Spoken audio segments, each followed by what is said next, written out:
Merci de m'accueillir dans la commission. Je l'ai fréquentée pendant 5 ans au précédent mandat et j'avoue, pendant ces 5 ans, ne pas en avoir entendu de députés accueillir de cette manière des représentants de personnel. Donc vraiment, je suis heurtée des propos qui ont été tenus à votre rencontre. Je m'excuse pour eux, je ne devrais pas avoir à le faire, mais franchement, je trouve pas ça extrêmement choquant. Ensuite, sur le fait de dire que leurs propos seraient caricaturaux. Je trouve que c'est pratique, collègues de la majorité, de venir dire que c'est caricatural. Quand les effets des politiques de votre majorité et du gouvernement actuel et du gouvernement précédent ont créé cette crise. Parce que ce sont des choix politiques qui ont soit créé, soit aggravé un délabrement de l'école publique. Des choix décidés.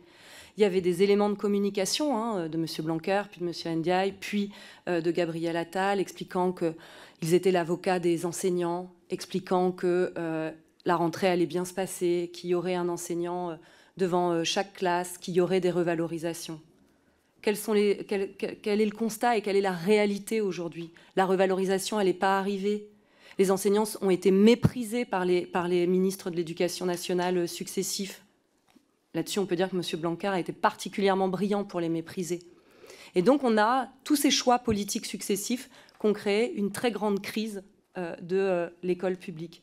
Des choix aussi politiques qui font en sorte que les élèves des quartiers populaires, que ce soit dans les milieux urbains ou ruraux, soient encore plus en difficulté qu'ils ne l'étaient avant dans l'école publique. Tout ça, ce sont vos choix. Alors oui, vos choix, ils sont caricaturaux, à l'extrême.